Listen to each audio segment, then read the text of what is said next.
You were a lawyer who turned to kickboxing as a franchisee. What's that all about? Well, I started out my career as a prosecuting attorney here in St. Louis County, which I'm sure you all have heard in the news one time or another regarding crime. And I prosecuted crimes of really the heinous nature: sexual assaults, child abuse, homicides, which at the time I didn't realize it, but was actually preparing me very well for business. Welcome to the Franchise Hot Seat Podcast, where we talk about all things franchising. Now, here's your host, Dr. John P. Hayes. Hi, it's John Hayes with another episode of Franchise Hot Seats, and my guest is April Porter at askaprilporter.com. She's a new member of the Titus Center Franchise Advisory Board. Thank you for that, April. And let's jump right in. You were a lawyer who turned to kickboxing as a franchisee. What's that all about? Well, I started out my career as a prosecuting attorney here in St. Louis County, which I'm sure you all have heard in the news one time or another regarding crime. And I prosecuted crimes of really the heinous nature: sexual assaults, child abuse, homicides, which at the time I didn't realize it, but was actually preparing me very well for business. I was in trial all the time and using strategy to convince 12 complete strangers to agree beyond a reasonable doubt to send someone to prison. And I always joke, how hard is it to convince your family members on what to have for dinner? Right? So it takes a lot of maneuvering to get those 12 strangers to agree. So yeah, so that was the start of my career. And something triggered franchising from that. How'd that happen? Well, I'd always had that entrepreneurial spirit, been trying things, on the side, little side gigs. And after about 10 years was looking to make a career change. I had a friend who had taken a risk and bought this franchise on the other side of the state. And when they opened it, I saw, wow, kickboxing. I've taught fitness on the side. But I just loved the concept and thought, I want to be a member there. And so I didn't know anything about franchising at the time. In fact, I told my sister, go join Melissa's gym. I think it's just awesome. I want to be there, but since I can't, you go join it. So she did. And she's the one who called me up and said, I think we're going to franchise this. And I was like, what? I don't even know what you're talking about. But that got the ball rolling because I thought if my baby sister can do it, of course I can do it. And I looked into it, and we were the first ones to open in the St. Louis market. So because we were first, we wanted to lock up some of the prime territories, and we ended up committing to a multi-unit deal and to open 3 when we originally signed our agreements. Sounds like a big risk, though. This was an emerging franchise. They didn't have any other franchisees, or they had some? They had some. When we finally got our location open, we were, I think, number 102. Oh, wow. When we signed our deal, we were probably more around the 50 mark. They were very fast growing. Okay. So you decide to open multiple units. You hadn't been a franchisee before. You leave law. You're not practicing law at this time, right? Once you became a franchisee. Well, not full time, kind of simultaneous to my career move. I was actually appointed as a municipal judge here in St. Louis. Okay. So I began serving in that capacity, which is not a full-time job. It's a part-time. It's kind of like the old show, well, and the new show now, I guess, of Night Court. Yeah. So that was me, the judge of Night Court. Okay. So, and this happened, you're young. You were pretty young to be a criminal attorney, trying to put people away for life. And was that part of the edginess of that occupation what led you to kickboxing, to find something you can still take it out on people, or on machines anyway, or on bags? How did you make that transition from? It's funny you say that. So often people I hear this all the time in my community. They're like, April, you're a badass, right? I have this reputation for being a badass. I was a prosecutor and put him away, and then a kickboxer. But it all started, growing up. I actually was a competitive dancer, and I did that all the way through college and beyond. Mm-hmm. And when I started getting into, like I mentioned, my little side gigs while I was practicing law, I was always had some kind of other job, teaching dance. Then it got to be the case where I was a little old to be competing. So then I went into teaching fitness, and kickboxing as a fitness regimen really mirrors dance in a lot of ways, because you have to be very cognizant of every piece of your body and the movement that you're doing in order to do it well and not get injured. And so it kind of just worked with the way my brain works, as I really enjoyed it as a fitness routine. So everybody has a different story about how they discovered franchising and transitioned into it from whatever the occupation was prior to that, or it might have been a part-time gig that somebody had. So it's interesting how you made this transition.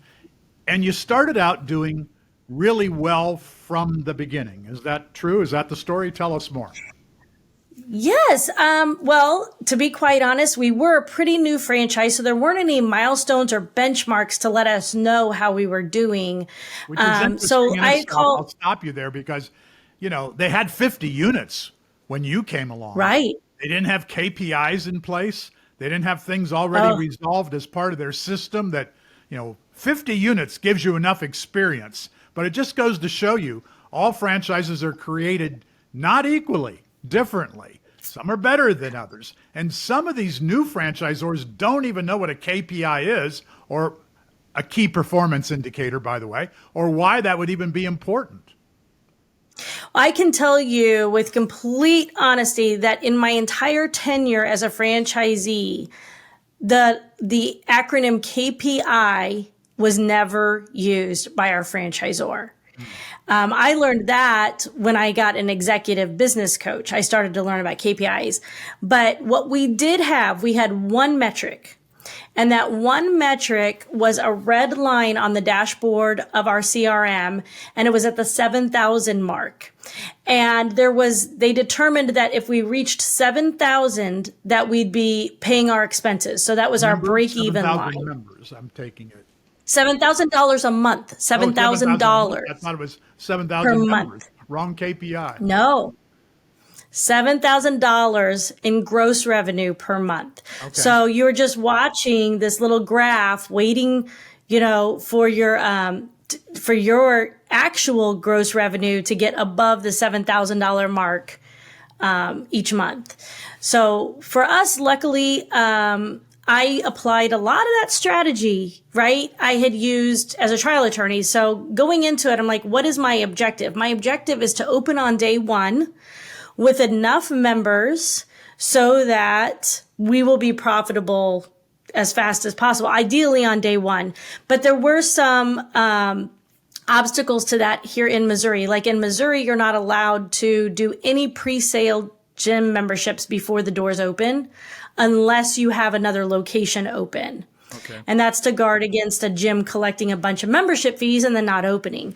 Yeah. And so that first one was really a roll of the dice. We had no idea what was actually going to happen on day one when we opened. And back then in 2014, there weren't even digital ads. Facebook hadn't even started to even suggest that you could pay to get in front of people. So it was all organic. We opened up, and within 3 months, we were profitable. Okay. So somewhere along the way, some of those other 50 franchisees who came before you, they started calling you to say, April, what are you doing that we're not doing? How did that happen? Well, actually, what happened first is we were doing really well. The franchisor took notice first, of course, and then made us part of the validation team and made me on they put me on a PR circuit. So I was being interviewed by national magazines. I was being interviewed by news stations for the brand as a whole, as part of the national marketing campaigns. And then once that happened, that's when the rest of the franchisees realized I might have some secrets or some other things that they didn't have, and they started calling. And what were they doing on a monthly? Were they getting the 7,000 break even, or was it not happening? Or a lot of them were hitting break even, but they couldn't get over the $10,000 mark. So they were starting to plateau right after that profitability mark. And what they were doing, and it's, this is the tale that's as old as time when it comes to business ownership. What they were doing is that they were still in the business, working the majority of the hours, training the clients in kickboxing. So they were working in it and not on it. Exactly. And for me, because I had committed to doing 3 right out of the gate, I realized right away I can't be in 3 places at once. So I have to have a team that can act as my clone when I'm not in, one of the locations. So I began right away. I designed what I call an ownership cloning system. And it's a way to not just train people on tasks, but to develop them to be leaders and strategic thinkers so that they can solve problems without having to call me. And so I started training my team that way. And what I did is I made it capable for them to train the next new hires. And through that process, I was able to go open number 2 and not worry about what was happening in number 1, and then do the same for number 3. How do you do this? You bring in a new employee and you want to clone this employee, to have them equipped to handle things the way you would handle it. Okay, sounds easy, sounds right, but how often does that work? How do you make that work? Well, it is a series of steps. I mean, it's not just you can't just snap your fingers. You can't make the decision one day, okay, I'm going to delegate. I don't need to be doing this, these 10 things anymore. They don't need to be on my to-do list. So I'm going to give them to Joe. If you do that, you're basically doing it on a house of cards. It's going to fall apart. So you really have to start with the true foundation. And my suggestion is to always start with your culture. The franchisor has a mission statement. The franchisor has core values. And those core values and mission statement are in alignment with you as a franchisee, or you never would have picked that franchise. However, you are your own individual person, and your employees are going to buy into the way that you're running your individual unit. So you need to come up with your own mission statement. Now, not a contradictory mission statement to the franchisors, but something that rings true in the way you would say it, in the way that your employees can buy into it. And you need to determine what the core values are that really define your culture within the 4 walls of your units. That's step 1, because you're going to use that to figure out who out in the world is the right fit for the next employee. You want to measure when you're interviewing people, are they in alignment with our mission and our core values, both here and at the brand level? How quickly can you know that, though? You go on Indeed, you look for an employee, you interview 3, 4, 10 people, you're going to select one. At what point can you say, I know this one aligns with our mission? I can usually tell in the first couple of questions that I ask in an interview. So you're and that maybe that has something to do. You have an advantage over us. That may have something to do with it. But, some of it is just, one, I would say have your core values ready for you to reference when you're doing an interview, and then really concentrate on open-ended questions. And I know that seems like, oh, we've heard that before.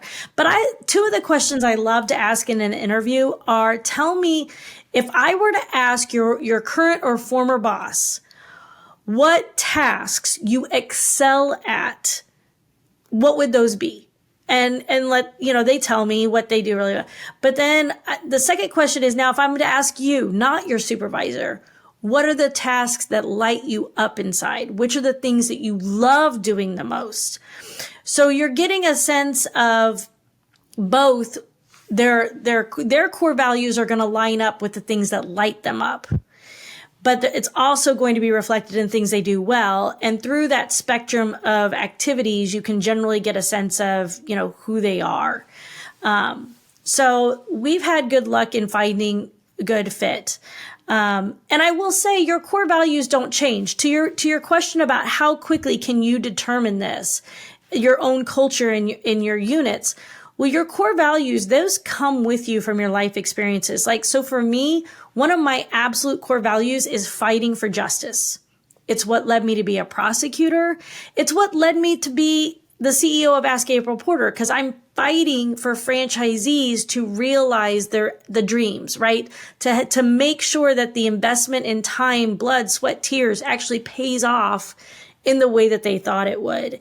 And so that drive to do what's fair, what's right, that's been in me all the time. And that's my number one driver. So when I was looking at employees, oftentimes I would be looking for people who wanted to make that kind of impact on our clients, but also who were underdogs themselves. So, I took all the misfits. I was like, come on, come here and I'll develop you into being great employees. And I think that's what helped us with the longevity of our employees. My retention rate was more than 4 times higher than the national average for the fitness industry. Because my employees wouldn't leave because I'd given some people a shot that maybe didn't have a shot in other places. Mm-hmm. And it wasn't a matter of paying them more than the standard. That wasn't the reason why people stayed. No. Okay. So, no, it had nothing to do with money. Yeah. All right. So you're good at finding employees and zeroing in on who's got it, who doesn't, who's going to work with me, who can I clone? And you've done this how many times now? How often have you done this? Well, with my own company, I had 4 locations I did it over. And then I've now consulted with dozens of franchisees and helped them do the same process in their businesses as well. Yeah. And then, of course, inside Ask April Porter. And this is where you're talking about filling the gap, that people become franchisees and they think it's going to be great. They're excited about it. Depending on the franchisor they selected, they may or may not be excited in 6 months or a year, because there are pieces that are missing that either fell through the gap or they were never there. The gap was there, but nothing, it wasn't a matter of the information falling through and not being transferred to the franchisee. The franchisor didn't even know to transfer that information. It never existed. Is that where you are coming to the aid of these folks? Yes, and to be quite honest, there's certain things that a franchisor is not in a position to even teach. So it's sometimes the franchisor can be like in the top 1% of franchisors, giving their franchisees the optimal education and support. There's still a gap between what the franchisor is providing and what some of these franchisees need to actually achieve the ultimate vision. And it's because it includes, yes, the business acumen, the leadership skills, the operational optimization, the strategic thinking. But the biggest piece of the gap, quite honestly, is mindset. All of us have different life experiences, and those life experiences come with baggage. That baggage shows up in ways that limit our belief system, and sometimes they're self-sabotaging, or they make us afraid of taking the next risk. We already took a huge risk in buying the franchise. That's enough risk for right now. Right. And so that's where we can be so helpful to franchisees, but also to the franchisors, is by being able to break down those barriers, discover what those limiting beliefs are, where that sabotage is, and then clearing it out of the way to build up new CEO level thinking and be able to do those leadership skills and things like that. Mm-hmm. What were some of the questions, or the most popular questions, that you got as a franchisee when the others were calling and saying, April, what are you doing that we're not doing, because we're not succeeding the way you are? What were top 3 questions? Oh, well, the number one every single time was marketing. What are you doing for marketing? What are you doing for marketing? What I find is that when people are struggling, they very often assume that marketing is the problem. And the marketing might have something to do with it, but it's very rarely it's very rarely the origin of the problem. The origin of the problem usually comes back to that mindset. And what I find in the marketing realm is the biggest problem is people are not patient enough. So marketing takes 90 to 120 days for any effort that you're putting out there to actually have time to marinate and bring you the result you want. And most people after 30 or 60 days are like, this isn't working, and they bail. So they're constantly stopping and starting and burning through their money. And so that was the number one. And people always think marketing is the problem. So that's the first question. The next question, particularly lately, is I can't find any employees. How do I find employees? Yeah. For that one, what we find again is that the old way of attracting employees, the old job description, the old template isn't getting the job done any longer. You have to understand copywriting. You have to understand your core values, your mission, and you want to paint a picture of the work environment that someone's going to experience with you, not just you have to return emails, you have to clean the facility, just the tasks. Nobody really wants to be a taskmaster. They want a career. So that's one of the big questions that we get. To be quite honest, the third question is, or this might even be number one, particularly for top franchisees that come to me, how do I take a break? I haven't had a vacation in 2 years. I can't leave my store for 2 days. I can't even go to a bed and breakfast down the street with my spouse and turn my phone off. And my spouse is, upset that I'm always on my phone even when I'm not at work. So it's kind of a combination of burnout, but very often it's seeping into the relationships that they have with their family, and it's affecting those negatively. So it's burnout with my job and utter fear that I'm destroying my family. And that's a really scary place for a franchisee to be. Yeah. How do they get there? Why are franchisors not aware? And I know the answer. They're not all created equally. But it's irritating because what's the franchise fee in this gym that you had? How much is the franchise fee? Oh, when I signed on, I believe it was $18,000 a unit. Okay. And that's on the lower end, as a franchise. Yes, I mean nowadays that same unit is upwards $50,000 from that. Okay. Well, that's my point. If you're taking $50,000 from someone, these basics that you're talking about should be in place.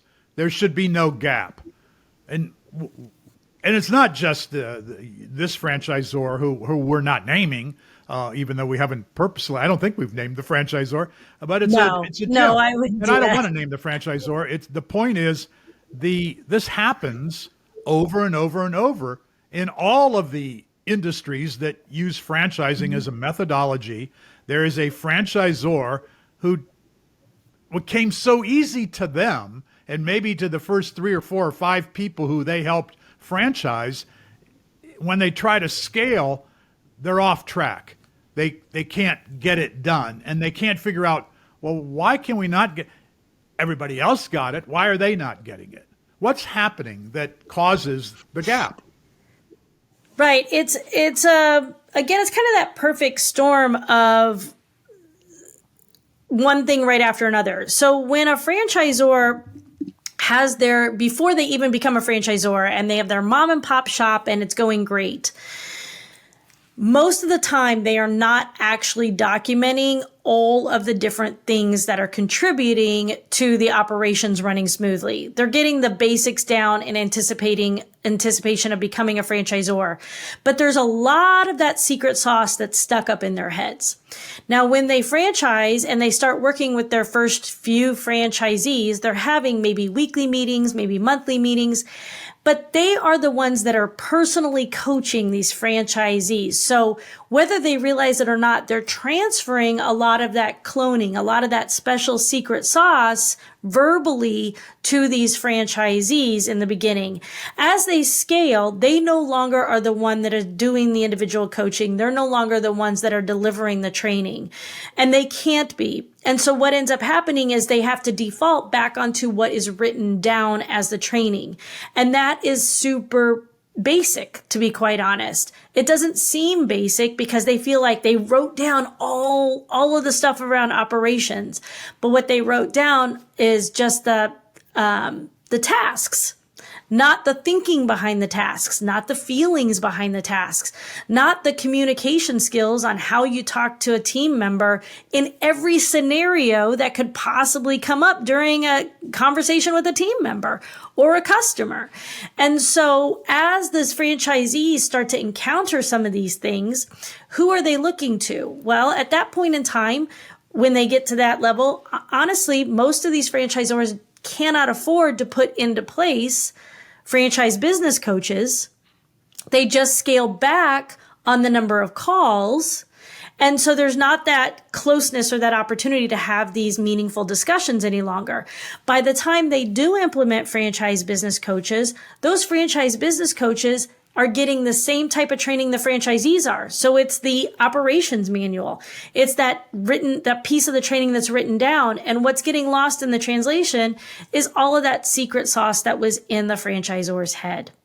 Now, what complicates this even further is that franchisors, being complete high achievers and having some success early on with people being able to duplicate what they're doing, they have a hard time empathizing with franchisees that are not wired the same way they are. Yeah.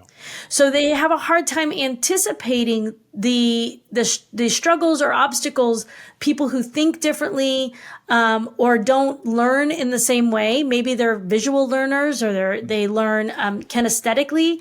And that's not how the franchisor learns. So they've prepared all of the training materials in the way that they learn instead of the different ways that the franchisees learn. Yeah. And so it continues to make the gap wider and wider as they grow.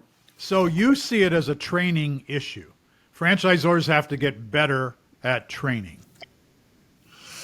I see it as a training being one component of the issue. There's two other components. All right. Two other components are that franchisees and franchisors are two parties to a contract. So each party is always aware that they have interests that the other side does not share and that they need to protect and look out for their own best interests. This inherently creates a piece of wariness or maybe mistrust from the very beginning. Like, I trust you 99%, but I'm going to have one eye open type of mentality. Yeah. So when you have a relationship like that, there are some things that the other party, like the franchisor, could tell the franchisee, and the franchisee is just like, I don't know if I'm going to take that advice, because they're trying to keep those barriers up a little bit and protect themselves. Mm-hmm. So having a third party like us come in and saying, no, like, I have your interest in heart, and I can tell you that this is where you're getting in your own way. It's like having a cool aunt come in and tell a kid to clean their room when the parents have been telling them that for 2 months and it hasn't gotten done. And suddenly they want to do it, right? Same kind of concept. Okay. And then was that the second point? There was a third point? The third point is that franchisors do not have the bandwidth or the budget in order to get the expertise they need to help dive into some of the psychological and emotional mindset things that these franchisees need to overcome. Yeah. And it takes such repetition and consistency to break those things down and to build them back up in the right way that it's just not feasible to do through the franchise system. Like, our clients, they can meet with us face-to-face over Zoom up to 9 times a month. And it's that consistency and repetition that allows us to actually meet those mindset things and make the fixes that we need to make. Mm-hmm. Who pays for you? The franchisor or the franchisee? Who pays for your service? The franchisee. Okay. do franchisors object to you speaking and teaching and leading, helping franchisees think differently? Do franchisors resist this? Because oftentimes franchisors are jealous of who, or they want to protect who's influencing their franchisees. Yes. I mean, at times franchisors are resistant to us, and I understand why. Their franchise is their baby, and they are the absolute experts in what makes that franchise work as far as operationally and the model. And you don't want someone to come in and start making suggestions that would deter franchisees from following the model explicitly. And I know I've even heard stories from franchisees that end up working with us where they've hired business coaches, and the business coach says, well, what you need to do to be successful in your marketing is you need to redo your whole website. And they're like, well, I'm a franchise. I have no control over the website. And the business coach is like, oh, well, I can't help you then if you can't redo your website. So I guess maybe you should start. And they don't understand franchise agreements and that it's contractual and all those things. That is what I think is a huge benefit as to what we do, because one, I'm an attorney. I understand the contractual obligation of the franchise agreement. Two, the franchisee needs to be following the model. That they've invested a lot of money in that model. I don't want to deter them from following the model, not only because if they're not successful, it would be on me too, because I would have encouraged that. But also because our goal is to really keep the franchisee-franchisor relationship at its optimal level. And if we come in and undermine that, then that's not going to happen. Mm-hmm. But franchisors don't have any experience working with someone like us. And so, of course, they're skeptical and resistant at first for those reasons. Yeah. But if you show results in narrowing that gap that exists in so many franchise systems, I would think the franchisor would start to endorse you and encourage franchisees to talk to you. Yes, and we have seen that from quite a few franchisors at this point as well. So also, I think something that I talk about a lot is the DISC program, or a personality profile like DISC. And most of them are based off DISC, which has been around since the 1950s. And franchisors tend sometimes many times, franchisors don't understand. They have a certain personality, and their business mirrors that personality. And then they go out and they recruit a franchisee whose personality is not going to mirror that franchisor's business. And their adjustments can be made. Maybe, for example, if the business requires aggressive sales, as some franchises do, and the franchisee is not a D personality, that's not going to work out. That's headed toward a big gap that people are going to fall through. But if you know that up front, that you have to be a D personality and you're not, but you bring to the business with you a spouse or a partner or whomever. It could be a business partner who does have the D, whereas you have more of the S or you have more of the I, and that complements and it fulfills the need that franchise system has. Franchisors either don't want to face that for fear that they're going to lose a franchise sale, which is unfortunate, because they would be better served to miss that franchisee, let that prospective franchisee go buy something else where they'll be successful, rather than failing in their franchise and not validating future sales. Makes no sense. Franchisors buy themselves these problems. So do you see DISC being used? Do you encourage it? Personality profiling in general? Yes, I think it's a beautiful tool, and I think that you've hit the nail on the head. I mean, so often in the franchising industry, I see emerging Zors either getting the advice sometimes to do quantity over quality when it comes to their first franchisees, or maybe it's just their own mentality that they come in with, or their own excitement to grow, right? But the long-term success of the franchise is much better served by getting the quality franchisee, like you say, that is in alignment with not just the core values, but also the way that the business needs to be run. And DISC is an amazing tool to determine that. And I think what is important for franchisors to keep in mind as well is that, many times they have their ideal franchisee. They know what that person looks like. And that person, has business acumen, and they're a go-getter, and they're a high D, and they're great at sales and all these different things. That's their ideal. And then they find someone who maybe has 5 out of the 7 or 4 out of the 7 criteria. And they say, well, they're such a good person and they're so nice and we really like them. So we're going to go ahead and sell them a franchise. But then here's where we really fall short as franchisors.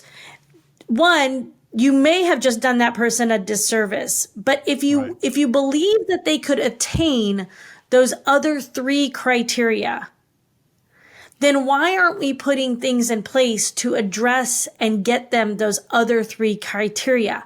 That's what doesn't happen. Instead, we jump into teaching them how to operate the system that they're not fully qualified according to your own criteria to operate.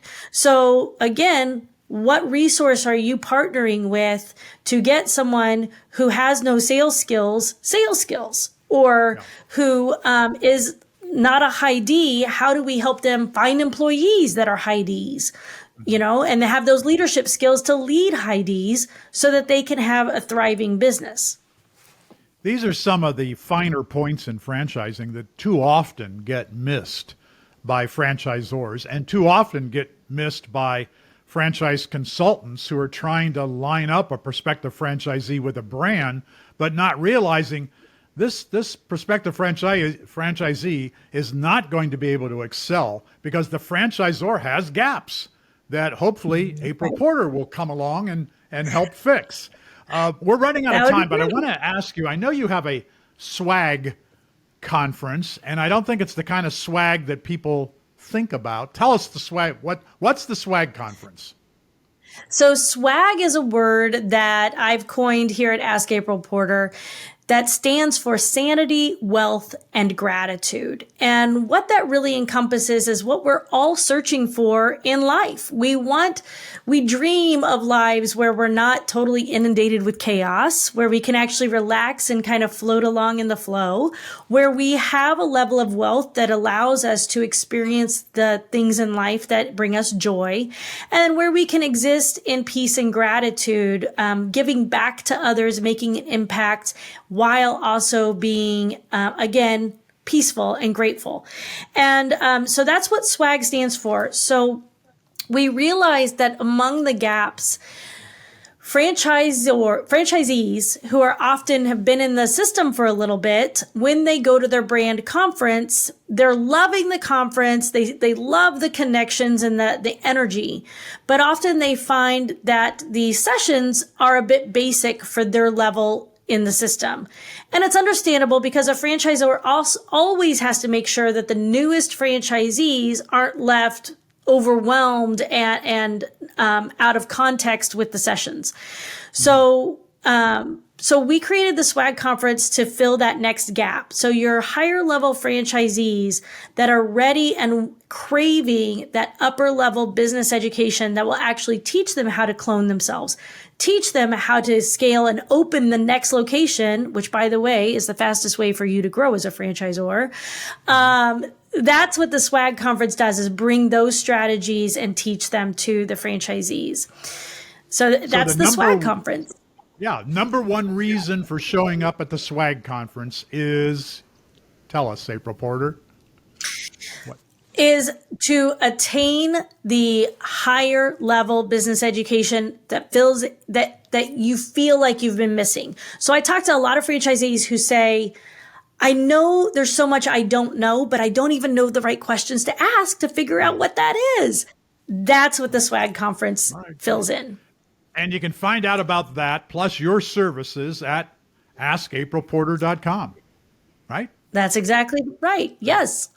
Well, thank you for joining me today. It was a pleasure, and I'm sure our audience has learned a lot from the tips that you have provided. And I wish you all the best, and I look forward to seeing you at the Titus Center. Well, we're very excited to be involved, and thank you so much. We'll talk soon. Thanks for tuning in to the Franchise Hot Seat Podcast with Dr. John P. Hayes. Tune in next time for more conversation around all things franchising.